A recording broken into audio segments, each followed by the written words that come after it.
There are many things coming in front of us. I expect Jamaat ইসলামী যে উদ্যোগ নিয়েছে সকলে মিলে একমত হবে যে নির্বাচনের আগেই জুলাই সনদ এবং জুলাই ঘোষণার পরিপূর্ণ বাস্তবায়ন করতে হবে। এই বাস্তবায়ন করার দুই পদ্ধতি, আমাদেরকে ড্রাফট করতে দেন, আমরা ড্রাফট করে দেই। যদি আপনাদের ক্যাপাসিটি না থাকে, give us, we will give you the draft. যদি আপনাদের মাথায় না ধরে, ইন্টেলেকচুয়ালিটিতে না কোলায়, বুদ্ধি বিবেকে না ধরে, তাহলে বুদ্ধি কোথা থেকে আনতে হয় আমাদের কাছে পাঠান, আমরা আপনাদেরকে বুদ্ধি শিখিয়ে দিচ্ছি।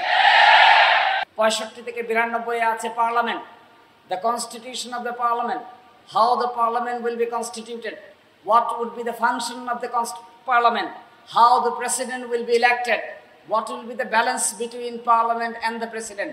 এই পার্টটুকু টোটাল অমিট হয়ে গেছে। একই সাথে 123 আগে ছিল নির্বাচন, পার্লামেন্ট ভেঙে যাওয়ার কতদিনের মধ্যে হবে, আর পার্লামেন্ট অস্বাভাবিক ভাঙলে কতদিনের মধ্যে হবে, এই প্রক্রিয়াও ডিসমেন্টেল হয়ে গেছে। এবং একই সাথে সংবিধানের পিছন দিকে শপথ আছে যাদের, কনস্টিটিউশনাল পোস্ট, এই শপথগুলো অকার্যকর হয়ে যায়। ফলে এই 5 আগস্টের পরে 8 আগস্টে একটি সরকার গঠিত হয়। 5, 6, 7, 8 তারিখ সন্ধ্যা পর্যন্ত বাংলাদেশে কোনো কার্যকর সরকার ব্যবস্থা ছিল না। 8 আগস্টে প্রথম যখন সরকার গঠিত হয়, তখন আমাদের সুপ্রিম কোর্টের কাছে একটি রেফারেন্স চাওয়া হয়। এই রেফারেন্সে সুপ্রিম কোর্ট মতামত দেন ইমার্জেন্সি বেসিসে ডক্ট্রিন অফ নেসেসিটির ভিত্তিতে একটা অন্তর্বর্তীকালীন সরকার গঠন করা। আমি মনে করি এটাই হলো বর্তমান সরকার গঠনের ক্ষেত্রে সবচাইতে বড় ভুল হয়েছে। এটা হলো সাংবিধানিকভাবে সবচাইতে বড় মিস্টেক। এই মিস্টেক করা উচিত হয় নাই। এই সরকার হওয়া উচিত ছিল জনগণের অভিপ্রায়ের ভিত্তিতে গঠিত সরকার।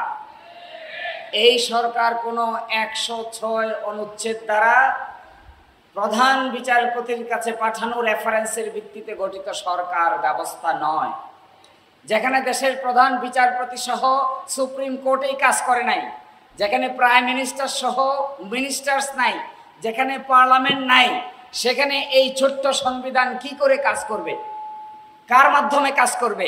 এই প্রশ্নের উত্তর পরবর্তীতে আছে। বর্তমান দেখেন, আমি তার পরের পার্টটুকু পড়ে শোনাচ্ছি। 8 আগস্ট 2024 জনগণের অভিপ্রায়ের পরম অভিব্যক্তি, সংবিধানের কথা বলা আছে পরম অভিব্যক্তি, ইংরেজিতে বলে Solomon expression of the will of the people. 5 আগস্টে যা হয়েছে, এটা দেশের সকল শ্রেণী পেশার মানুষের অভিব্যক্তির পরম প্রকাশ হয়েছে এবং জাতীয় ঐক্যমত্যের ভিত্তিতে বর্তমান সরকার গঠিত হয়। সংবিধানের অনুচ্ছেদ 7 বর্ণিত বিধানের আলোকে জনগণের অভিপ্রায়ে এই সরকারের বৈধতার স্বীকৃত উৎস এবং আইনি ভিত্তি। তাহলে একটা কথায় সকলকে ক্লিয়ারলি আন্ডারস্ট্যান্ড করতে হবে, এই সরকারের মূল ভিত্তি সংবিধানের 106 অনুচ্ছেদ নয়। এই সরকারের মূল ভিত্তি জনগণের ইচ্ছার চরম বহিঃপ্রকাশেই হলো সরকারের মূল ভিত্তি। এর বাইরে যে যা ইন্টারপ্রিটেশন দিবেন, যে যা কথাই বলবেন না কেন, তা এই ভারতীয় সাবকন্টিনেন্টের সাংবিধানিক জুরিসপ্রুডেন্স দ্বারা তাদের এই কথা সাপোর্টেড নয়। বর্তমান সরকার ক্ষমতা গ্রহণের পর ফ্যাসিবাদী কাঠামো, এটা আমি স্কিপ করে যাচ্ছি, এত অসুবিধার কারণ নাই। লাস্টের প্যারাগ্রাফ, জনগণের অভিপ্রায়ের চরম অভিব্যক্তি রূপে গঠিত সরকার প্রক্লেমেশনের মাধ্যমে জুলাই সনদকে সংবিধানের অংশ হিসেবে অন্তর্ভুক্ত করতে পারে। 1971 সালে 10 এপ্রিল অস্থায়ী সরকারের পঠিত স্বাধীনতার ঘোষণাপত্র দ্য প্রক্লেমেশন অফ ইন্ডিপেন্ডেন্স 1971 মহান মুক্তিযুদ্ধের ঐতিহাসিক জীবন্ত দলিল, যা বাংলাদেশের প্রথম সংবিধান। গুরুত্বের বিবেচনায় জুলাই সনদ একই মর্যাদার অধিকারী। ইতিহাসে যে কয়টি প্রক্লেমেশন সবচেয়ে আলোচিত, তন্মধ্যে 1863 সালের যুক্তরাষ্ট্রের প্রেসিডেন্ট আব্রাহাম লিঙ্কনের ঘোষিত ইমানসিপেশন প্রক্লেমেশন অন্যতম। এই যুক্তরাষ্ট্রের একটি ঐতিহাসিক দলিল, এর মাধ্যমে যুক্তরাষ্ট্রের কনফেডারেশন রাষ্ট্রগুলোতে দাস প্রথা নিষিদ্ধ করা হয়, যা নাগরিক অধিকার মুক্তি সংগ্রামের ইতিহাসের মোড় ঘুরিয়ে দেয়। এছাড়াও জুলাই সনদ বাস্তবায়নের আরেকটি কার্যকরী পদ্ধতি হতে পারে গণভোট। জুলাই সনদের কোনো বিধানের সাথে বিদ্যমান সংবিধানের কোনো অংশ সাংঘর্ষিক হলে জুলাই সনদ প্রাধান্য পাবে। দুটো কনসেপ্ট, একটা কনসেপ্ট হলো প্রোক্লেমেশন, আরেকটা কনসেপ্ট হলো রেফারেন্ডাম। প্রোক্লেমেশনের মাধ্যমেও এই বিদ্যমান গ্যাপ, সাংবিধানিক সংকট মোকাবেলা করা সম্ভব। আরেকটা পদ্ধতি আছে রেফারেন্ডাম, গণভোট। গণভোটের মাধ্যমেও সাংবিধানিক সংকট মোকাবেলা করা সম্ভব। তার উদাহরণ আমাদের দেশে আছে। তার কয়েকটা ঘটনা আমি আপনাদেরকে উল্লেখ করতে চাই।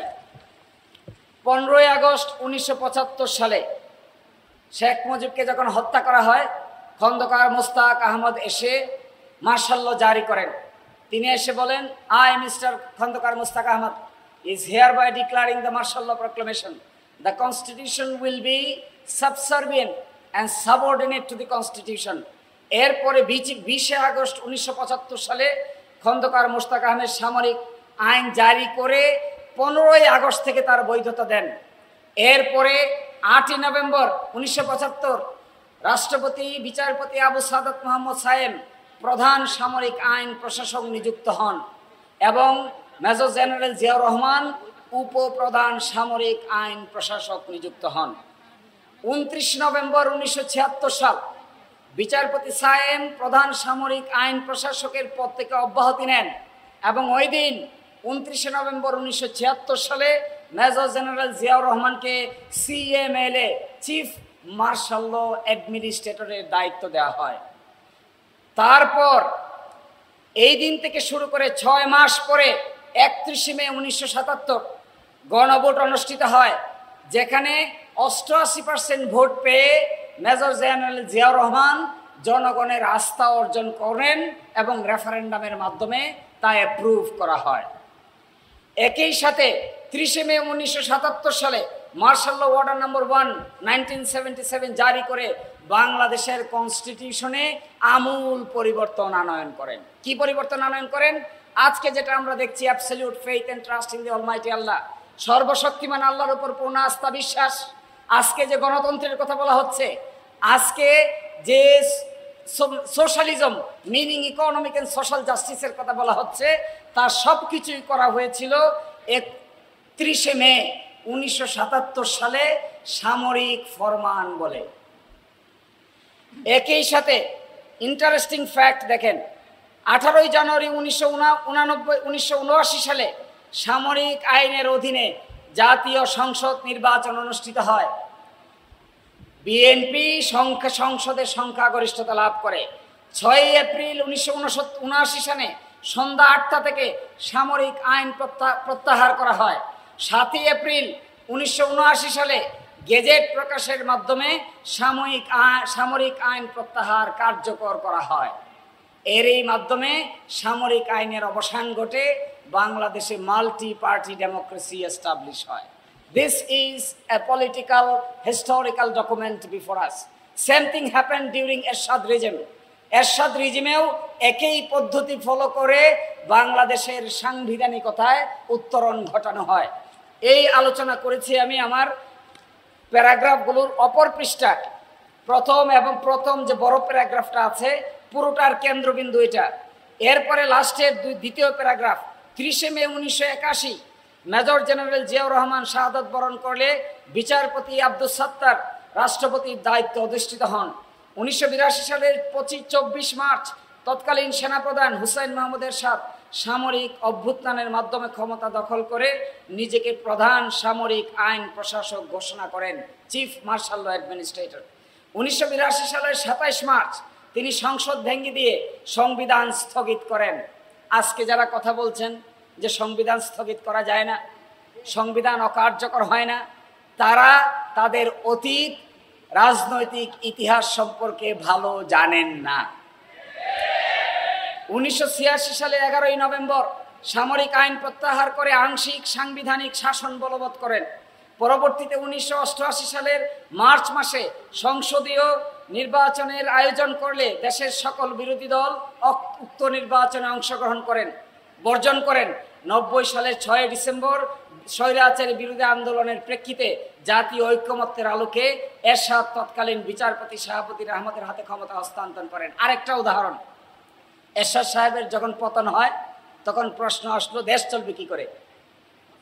তখন বাংলাদেশের প্রধান বিচারপতি ছিলেন বিচারপতি শাহাবুদ্দিন আহমেদ। বিচারপতি শাহাবুদ্দিন আহমেদকে কনস্টিটিউশনে না থাকা সত্ত্বেও তাকে প্রধান বিচারপতির পদ থেকে নিয়ে যাওয়া হয়, তাকে দায়িত্ব দেওয়া হয়, তিনি দায়িত্ব পালন করেন। দায়িত্ব পালন করে আবার তিনি বাংলাদেশের প্রধান বিচারপতি হন। প্রধান বিচারপতি হয়ে তারপরে তিনি রিটায়ার করেন। এইটাই বাংলাদেশের সংবিধানে সাংবিধানিকভাবে সংশোধনী আকারে অ্যাপ্রুভ করা হয়েছে। সুতরাং আজকে যারা এই কথা বলছেন যে সাংবিধানিক ভ্যাকুয়াম ফুলফিল করা যাবে না, আমি মনে করি তারা ইচ্ছে করেই অতীত সাংবিধানিক ইতিহাসকে ইচ্ছে করেই অ্যাভয়েড করে যেতে চাচ্ছেন। পূর্বের শাসকগণ সামরিক আইন জারির মাধ্যমে সংবিধানের উল্লেখযোগ্য বিধানাবলী স্থগিত করেছেন। কেউ বলতে পারেন যে আমি হয়তো সামরিক আইনের পক্ষে কথা বলছি। No, I am not in favour of martial law, I am not in favor of military law. I am not in favor of military rules, regulations and proclamations. Then what I am in favor? I am telling doctrine of necessity এর কারণে martial ল proclamation যখন জারি থাকে তখন সংবিধানকে suspend করা যায়। আর যখন গণ অভ্যুত্থান হয়, গণ অভ্যুত্থানের কারণে জনগণের ইচ্ছার বহিঃপ্রকাশের মাধ্যমে যে সরকার গঠিত হয়, সেই সরকার চাইলেই প্রক্লেমেশন কিংবা রেফারেন্ডামের মাধ্যমে সংবিধান স্থগিত করে নতুন সংবিধান জারি করতে পারেন। এই হিসেবে ডক্ট্রিন অফ নেসেসিটির মার্শাল লর চাইতেও গণ অভ্যুত্থানের শক্তি অনেক গুণ বেশি। Martial law is a martial law, কিন্তু জনগণের অভ্যুত্থান ইজ এ জনগণের অভ্যুত্থান। এর কার্যকারিতা ঘটেছিল ফ্রান্সে 6th রিপাবলিকের মাধ্যমে, এর কার্যকারিতা ঘটেছে আমেরিকায়, এর কার্যকারিতার সবচাইতে ভালো উদাহরণ হলো ফ্রান্সে। ফ্রান্সে প্রথম রিপাবলিক, দ্বিতীয় রিপাবলিক, তৃতীয় রিপাবলিক, চতুর্থ, পঞ্চম এবং ষষ্ঠ রিপাবলিক আছে। এই ষষ্ঠ রিপাবলিকের মাধ্যমে গণ অভ্যুত্থানের ভিত্তিতে তারা তাদের নতুন সংবিধান প্রণয়ন করেছিল। আর সময় আমার শেষ হয়ে গেছে, একটা কথা বলেই শেষ করে দেব। যে ঘোষণাপত্রটি দেওয়া হয়েছে, এই ঘোষণাপত্রে বলা হয়েছে অত্যন্ত মিথ্যা কথা বলা হয়েছে। এই মিথ্যা থেকে বাঁচতে হবে, জাতিকেও বাঁচাইতে হবে, সকলকে মিলে বাঁচাইতে হবে। কে শিকিং সেই মিথ্যা কথা? যেহেতু জনগণের দাবি অনুযায়ী এরপর অবৈধ দ্বাদশ জাতীয় সংসদ ভেঙে দেওয়া হয় এবং সংবিধানের 106 অনুচ্ছেদ অনুসারে সুপ্রিম কোর্টের মতামতের আলোকে সাংবিধানিকভাবে ডক্টর মোহাম্মদ ইউনূসের নেতৃত্বে 8 আগস্ট 2024 তারিখে একটি অন্তর্বর্তীকালীন সরকার গঠিত হয়। আমার মতে, আমার বিবেচনায় এই স্টেটমেন্টটা বাংলাদেশের রাজনৈতিক ইতিহাসের সবচাইতে বড় মিথ্যা কথা। It should not be. Dr. Mohammad Yunus cannot, there is no concept of interim government in the constitution. কনস্টিটিউশনে ইন্টারিম গভর্নমেন্ট বলতে কিছু নাই, অন্তর্বর্তীকালীন সরকার বলতে কোনো সরকার নাই। কনস্টিটিউশনের মধ্যে ডক্ট্রিন অফ নেসেসিটি যদি অ্যাপ্লাই করতে হয় তাহলে আগে মার্শাল ল জারি করতে হবে। যদি মার্শাল ল জারি না করা হয় তাহলে ডক্ট্রিন অফ নেসেসিটি অ্যাপ্লাই করা যায় না। তাহলে কি অ্যাপ্লাই করতে হবে? অ্যাপ্লাই করতে হবে সার্বভৌম পাওয়ার অফ জনগণ। কিন্তু আমরা 106 এর ভিত্তিতে যা করা হচ্ছে, আমার মতে আমরা এই গণ অভ্যুত্থানের সঙ্গে একটা প্রকাশ্য প্রতারণার আশ্রয় নিয়েছি। লাস্ট কথা, আমরা একটা খসড়া পেয়েছি, জুলাই সনদের খসড়া দেওয়া হয়েছে গতকালকে। এই খসড়াপত্রে অনেক ভালো ভালো কথা বলা আছে, লাস্টে একটা ছোট্ট কথা বলা আছে, এই কথাটা খুবই আপত্তিকর। এটা বলেই শেষ করে দিচ্ছি, যেহেতু সাবজেক্ট ম্যাটারটা এটা। আমরা এই মর্মে একমত যে জুলাই জাতীয় সনদ 2025-এর যে কোনো প্রস্তাব, সুপারিশ অবিলম্বে বাস্তবায়নযোগ্য বলে বিবেচিত হবে। সেগুলো কোনো প্রকার কালক্ষেপণ না করেই পরবর্তী জাতীয় সংসদ নির্বাচনের আগে সরকার ও অন্যান্য সংশ্লিষ্ট কর্তৃপক্ষসমূহ সম্পূর্ণরূপে বাস্তবায়ন করবে। অর্থাৎ এখানে প্রপোজাল দেওয়া হচ্ছে সংসদ নির্বাচনের আগে যতটুকু বাস্তবায়ন ততটুকু করা হবে, আর সংসদ নির্বাচনের পরে বাকি অংশ বাস্তবায়ন করা হবে। আপনারা কি এটার সঙ্গে একমত? No. Revolution is a revolution. Biplab is a বিপ্লব. অভ্যুত্থান ইজ অভ্যুত্থান, অভ্যুত্থান নিজেই constitution. Solomon expression of the will of the power is itself is a constitution. এই কনস্টিটিউয়েন্ট অ্যাসেম্বলি সম্পর্কে যাদের ধারণা নাই, constituent power of the people সম্পর্কে যাদের ধারণা নাই, constitution power of the people কিভাবে গঠিত হয়, how a political source of power comes, groan norm কাকে বলে, কেলসনের থিওরি কাকে বলে, কেলসনের থিওরি কিভাবে জন্ম নেয়, এর সম্পর্কে যাদের ধারণা নাই তারাই শুধু এই বোকার মতো কথা বলতে পারে। ফলে আমার টাইম শেষ। I am sorry, time is very critical. It is the time to discuss and decide about the implementation of the constitutional fragmentation. The country is in crossroad. There is a hope. There are many things coming in front of us. I expect Jamaat Islami যে উদ্যোগ নিয়েছে সকলে মিলে একমত হবে যে নির্বাচনের আগেই জুলাই সনদ এবং জুলাই ঘোষণার পরিপূর্ণ বাস্তবায়ন করতে হবে। এই বাস্তবায়ন করার দুই পদ্ধতি, আমাদেরকে ড্রাফট করতে দেন, আমরা ড্রাফট করে দেই। যদি আপনাদের ক্যাপাসিটি না থাকে, give us, we will give you the draft. যদি আপনাদের মাথায় না ধরে, ইন্টেলেকচুয়ালিতে না খোলায়, বুদ্ধি বিবেকে না ধরে, তাহলে বুদ্ধি কোথা থেকে আনতে হয় আমাদের কাছে পাঠান, আমরা আপনাদেরকে বুদ্ধি শিখিয়ে দিচ্ছি। আসসালামু আলাইকুম।